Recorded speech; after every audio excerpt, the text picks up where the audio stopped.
Bonsoir mes amis et bienvenue to the French Club edition, special edition French Club of Demon in the Embers. No, I'm only kidding. I was just trying to think of a different way to start this evening's broadcast rather than the usual hello, and all that sort of thing. Anyway, here we are. We're here for chapter 13. So we're a long way into this book now, a really long way, which you'd guess from the fact that it's the fire. So yes, Lucy and Joe have been out into the city to see what's going on with the fire, and they have witnessed probably either a Frenchman or a Dutchman, in any case somebody who has been identified by a crowd of men simply by the different clothes that he's wearing. They've watched him be beaten to a pulp until he's bleeding on the ground, because there's a huge amount of suspicion. You know, you think about the people who think that COVID is some sort of 5G conspiracy or something like that, or caused by phone masts, or, you know, there's a huge amount of nonsense that goes around even today when unexpected or dramatic things happen. You know, people need someone to blame, and it's always handy to blame the foreigner. Very useful. This has been done by every country for, well, probably since the Stone Age, since people were people. You know, you blame the people from the tribe that's over there instead of your own people. So, which is not to say that it's excusable, but it is human nature, unfortunately. And so they have watched this poor man be set upon by a mob who've beaten him to a pulp and now left and all sort of melted away. Okay. Chapter 13. Poor man, Lucy said. Her face was pale. Joe started to move towards the heap on the ground. His friend grabbed his sleeve. She shook her head. We can't just leave him, Joe cried. We have to. At least we should check if he's all right. And what about the police? Somebody should report it. What's a police? Oh, for goodness sake, Quarry made Joe snap. The people who enforce the law. Lucy glared at him. The constable of the parish will be much too busy with the fire, she said irritably. An ambulance then, or a doctor? Again Lucy shook her head. We've no money to pay for a doctor, and he mightn't be able to pay himself. We have to leave him. Really, Joe, his wife will clean him up. But what if he can't get himself home to her? Joe protested. You saw how hard they were kicking him. What if they've ruptured something inside him? He could bleed to death. He might even get run over before he could get up. He pulled away from Lucy again. Joe, don't. Her voice was sharp. There was fear in her face. You don't want those men to think we're Dutch sympathisers, do you? Joe looked round. The two men who'd been crowing were watching them coldly. He hesitated. Grown men didn't usually beat up children, did they? Yet Lucy obviously thought they might. He hesitated. He felt like a coward giving up so easily. But perhaps she was right. Perhaps he really would be asking for trouble. Reluctantly, he let her steer him away. When he looked over his shoulder again, the beaten man had got onto his hands and knees and was crawling back the way he'd come. It was vile, Joe thought, the way people looked for a scapegoat when they were scared or angry, the way they ganged up together. Not one of those men would have dared to do it alone. He felt sick, frightened and furious all at once. Suddenly, from not far away, there was a tremendous crash. God save us, Lucy cried. What was that? They spun round in time to see the burning spire of a church topple over. There was a roar like an avalanche. The churches! The churches! Shrieked a woman. We're all doomed. She began to grab her possessions from the ground. Around them, everyone was running to and fro. A horse bolted, breaking free from the cart it was hitched to. The driver yelled. Boxes tumbled. People leapt out of the way. Flames! Lucy cried. There they are, just over there. Joe spun round. They'd come a lot closer to the fire than he'd realised. He'd got so used to the background crackling and the acrid smoke that he'd stopped paying attention. "Look! They're pulling that house down." He pointed. Along the street to their left, men with long poles and ropes were dragging the frame of a house to the ground. "Why are they doing that?" Lucy wailed. "Where are the fire engines?" Joe cried. "Why aren't they pumping water? You have taps, don't you?" Lucy didn't answer. "Come on." It was Joe's turn to pull her away. "We have to get back. I'm not sure your mother has as much time as she thought." They pushed and scrambled through the crowd once more, back up Threadneedle Street. Beyond the buildings on their right, they could hear the fire clearly now. Fear swelled inside Joe. He'd been so excited to be part of history. How had he not realised it would be like this? As they burst into the house, Ellen was in the hallway. "Thank God you're back," she exclaimed. "I was so worried. I was going to come and look for you. It's madness out there. I shouldn't have asked you to go." Lucy leaned on the front door, her eyes closed. "Are you all right?" Her mother stooped to look into her face. "Lucy, what's happened?" She looked round at Joe. "What did you see?" "It's quite frightening," Joe said, trying to sound calmer than he felt. "We watched a foreigner get beaten up, and there were men pulling a house down. People are running around like crazy, and a church fell down not far from where we were." "Which one?" "St. Stephen Walbrook," Lucy answered. Her voice was high and strange. "The fire's nearly at Poultry." She shook her head. "It's all being swallowed up. Our whole world. Everything I know. Everywhere we've always gone." She started to cry. Joe stood awkwardly as Ellen put her arms around Lucy. He longed to hug her too, but he knew that would seem odd. At last she dried her eyes. "I know there's no use crying," she sniffed. "It's only buildings," Ellen said gently. "Only things. None of that matters as much as people. We've lived through the worst already." "But these things," Lucy gulped. "This house, it's all we have left since the others died." "And each other," Ellen reminded her. "We still have each other. Anyway, we haven't lost our home yet. We may be lucky. But just in case, let's carry on packing up. Then, even if we lose the roof over our heads, we won't lose everything." At that moment, there was a loud knock on the door behind Lucy. They all jumped. "Mr. Waters," Ellen said as she opened the door, "what can we do for you?"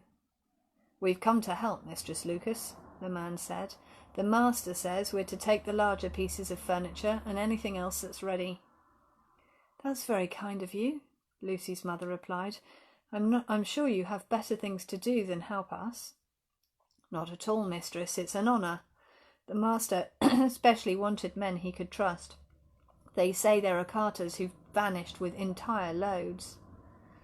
Ellen was aghast. Imagine that. It would be unbearable after all this. She turned to one room and then the other, beset by indecision. "I suppose the beds should go first," she said. "They're the most valuable.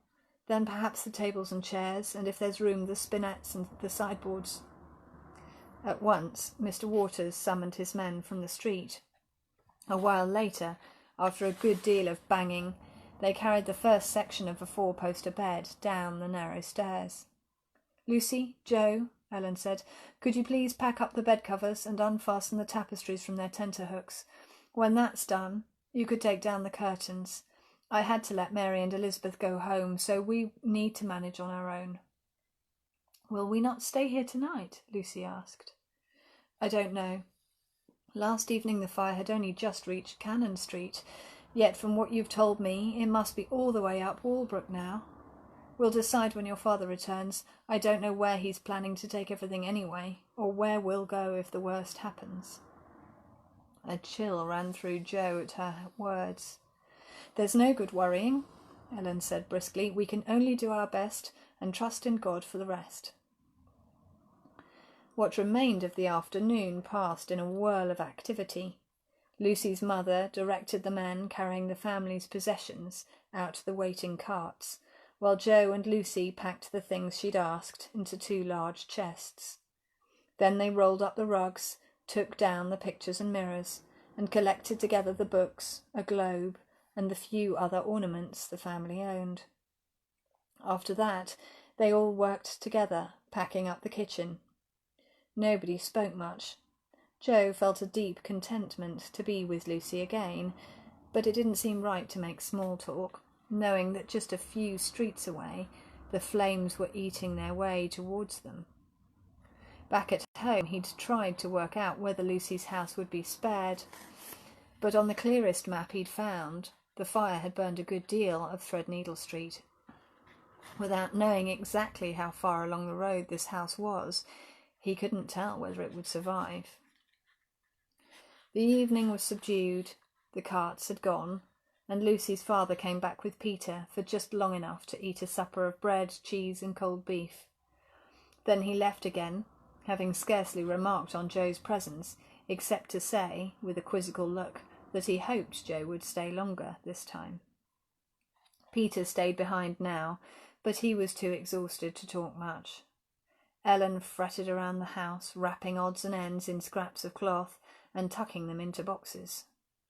At bedtime they all lay down to sleep on 2 palliasses on the floor of the now empty dining room. It was like being back at Fishbourne, Joe thought, feeling the sharp ends of straw poking through the bag it had been stuffed into. At least his clothes stopped the worst of the scratchiness. By unspoken agreement, they had all decided to sleep fully dressed, ready to leave if they had to. For what felt like a long time, Joe lay awake, listening to Peter snoring. It was stifling hot, even with the windows open, and there was a lot of shouting and rumbling of wheels from the street. The low roar of the fire was constant now, and the sky between the buildings was bright yellow, with no sign of darkness falling. He couldn't see how he would ever fall asleep. But the next thing he knew, Lucy was shaking him awake. "We have to go," she said. "My father says the fire's broken through onto Cheapside. The Royal Exchange is burning. They say even St. Paul's will go up." Blearily, Joe fumbled his way into his coat and shoes. He had no idea what time it was. The sky was even brighter than before, though more orange now than yellow. In the hallway, William Lucas was overseeing the men carrying the remaining furniture and boxes out to another cart. His face was grey with fatigue. Joe found Ellen and Lucy in the kitchen, spreading bread and butter for them to take. "Where are we going?" Lucy asked her mother. "Your father knows someone with a country house out at Bethnal Green," Ellen said. "That's where the furniture went yesterday." Joe was about to say that Bethnal Green wasn't in the country, but stopped himself. It obviously was in this world. "Have some whey, Joe," Lucy said, handing him a cup. The liquid was yellowish and tasted bitter, but he drank it back. William strode in. "I'm going to leave you to make your way with the cart," he said. "They need more men over at the tower. The wind has changed. It's blowing eastward now. They're afraid the fire will reach the gunpowder stores." Ellen clung to him. "Must you really go?" "The King and the Duke of York have been manning the pumps," William said. "If they're not too great to help, I'm certainly not. I'm only glad I moved everything from the shop yesterday. There were plenty who thought I was being hasty, or who moved their stock to one of the churches. They've lost everything now." "Do please take care," Ellen begged him. "God will protect me, if that's his plan," William answered. He kissed his wife's hair and squeezed Lucy's shoulders. "Peter," he said, "you are the man of the house. I entrust to you the task of bringing your mother, your sister, and our guest to safety." He shook Peter's hand, nodded once more to them all, and then left. Joe looked at Lucy, and then at Ellen. Lucy was white. Her mother was blinking back tears. The kitchen was empty now, except for a couple of barrels beside the back door. "Very well," Ellen said unsteadily. "There's no point in delaying." She shepherded them all out of the house to the waiting cart. Outside, the street was now completely blocked. Joe wondered how the cart had managed to get through at all. The air was thick with smoke. His eyes prickled. His tongue shrank in his mouth. The roar of the flames was loud now behind the shouting and crying of all the people desperate to escape. He climbed up onto the cart behind Lucy and perched on a box. 2 men and a boy sat at the front with the carter. "Ready to go, madam?" The cart began to creep forward, but it was incredibly slow, no more than a few centimetres at a time. The horse's ears flicked back and forth, and it shifted its hooves, impatient to take proper steps. After a quarter of an hour, they were still only 2 houses further along. "This is awful," Ellen cried. "Whatever is going on?" "It's the gates, mistress," said Mr. Waters. "There are so many people trying to get out of the city, and some still trying to get in, just as we were earlier, coming to fetch this load." "At this rate, the fire will catch up with us all." "If you'd prefer to walk, mistress, we'll stay with the cart and make sure everything gets to where it's going." "I think we will," Ellen said. "I can't bear to sit up here not moving." At once Peter jumped down and offered his hand to his mother. Lucy followed, and Joe climbed down beside her. "We should try to stay together," Ellen said. "But if we do get separated, there's a hostelry straight up the road from Bishopsgate. It's called the Royal Oak. It's less than half a mile from the city walls. We'll meet there." With Peter at the front, they began to make their way through the crowd. It was slow going, scarcely any quicker than the cart. It was difficult, too, not to trip on broken cobbles, since they couldn't see where they were treading. Suddenly, Lucy gave a shout. "The barrel! I forgot. Did we bring the sand from the kitchen?" "Sand?" Ellen called back. "No, there was no room on the cart. Don't worry. We can afford to lose that." "No, I have to go back."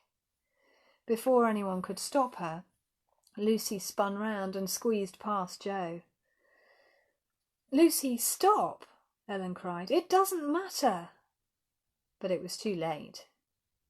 "I'll go with her," Joe called. With a clutch of his heart, he knew what Lucy had remembered. How could they have forgotten? Without Tobias's plans, they'd never be able to prove what he'd been plotting. There might be no point now, but they should still have brought them just in case. "We'll catch up with you in a few minutes," he called to Ellen, hoping it was true. Then he turned to force his way back through the people behind him. It was near to impossible. Joe found himself jammed up against stomachs and beneath chins, wedged into doorways and crushed against wheels. The crowd was never ending. Sometimes people moved apart to go around him, as though he was a rock in the middle of the river. But mostly he was just swept backwards away from Lucy's house. Yet somehow Lucy herself seemed to be making progress. People must be letting her through. He saw the back of her head appear now and then, getting further and further away. Then he couldn't see her any more. Later on, back in his own world, he tried to think whether there was any way he could have known what was going to happen next. The roaring of the fire was the same, no louder than it had been when they'd stepped out of the house. Nothing obvious changed. But panic began to spread through the crowd. Joe saw it on the faces of the people coming towards him. They pushed past him roughly now. Shouts went up, complaints from those further ahead that there was nowhere to go and no point in shoving. Swiftly the pitch of the shouting grew shriller. Joe called Lucy's name, but couldn't make out an answer. Again he yelled, at the top of his voice this time. A woman who'd been pressed up face to face with him yelled right back, angry and afraid. Joe flinched. Lucy didn't reply. Joe's arms were pinned to his sides now. He was further away than he'd started out. It was hopeless. He would have to give up. There was no sense in trying to go against the flow, no chance at all of getting to Lucy now. He would have to hope she made it to the house and back out again safely. He turned back in the direction the crowd was moving. There was a sudden shove from behind. Joe staggered forward. His chin was thrust into the back of the man in front of him. Even the tiniest spaces between people and carts had closed up now. The crowd began to surge forward. Behind Joe there was a scream. He wanted to turn round, but couldn't move his shoulders. He craned his neck. Someone had fallen. He didn't think it was Lucy. She'd been further back than that. The crowd surged again. A horse reared up, its hooves flailing the air. Someone else fell. There were 2 voices screaming, then 3, then 4. Joe's ears rang. Everywhere there was shouting and crying. He heard more screams as people stumbled. Wheels shifted on cobbles. Limbs and bodies were crushed. And always the terrible pressure from behind, squeezing, squeezing. He fought for breath. He had to keep on his feet. If he tripped, he would be trampled. He made himself concentrate on breathing, on staying afloat in the sea of people carrying him forward. His shoes sank into something soft beneath them. There was another shove and a cracking sound. He gasped and tried to brace his arms against the person in front of him. It was like drowning. The pressure on his chest, the desperate need for air. Then a sudden, awful silence. Dimly, he realised that something had changed. There was space. He was moving freely. Yet he still couldn't breathe. Then he felt himself lifted up.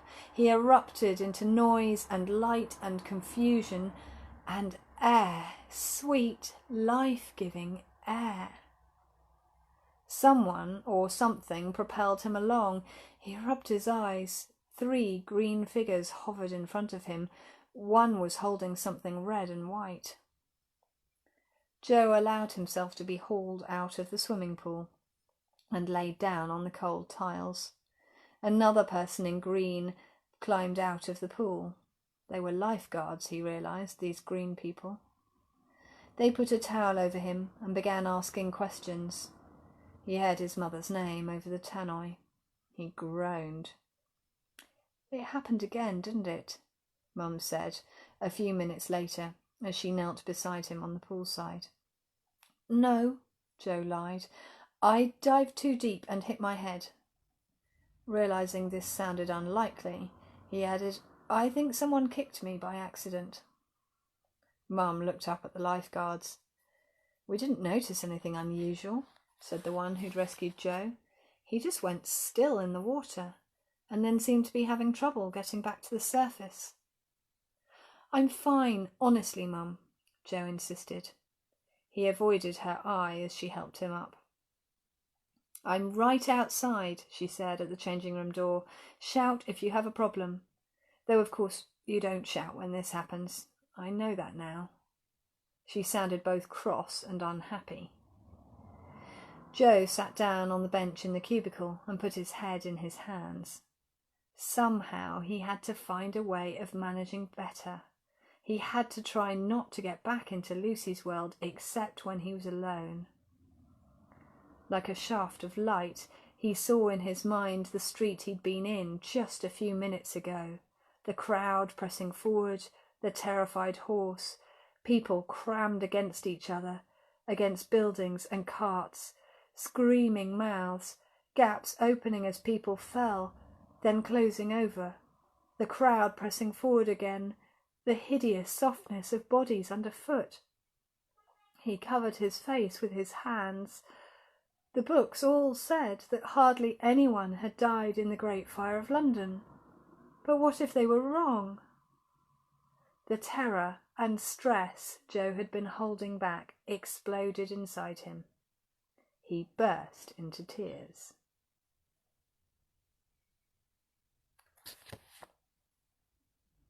So it's a different fire, isn't it, to the one that you find in children's books. And the reason for that is that when I did my research, that's what I concluded. This is what I think it was like. I'm not alone. I'm not the only person. I did find a book where the historian had concluded the same. It just doesn't make sense that only very few people died. The number they usually put on it is 6. But have you ever stopped to think where that number came from? Why 6? It's a tiny number. Why is that? Why is that the number they give? If you've ever been in one of the school visits, where I've done this talk, you'll know, because I always talk about this. So you'll know the answer. But if you don't know the answer, think about it and come back on Friday. Remember, no reading tomorrow because it's my son's birthday. So come back on Friday and you'll find out where that number comes from. In the meantime, have a nice evening, have a good day tomorrow, and I'll see you on Friday. Bye.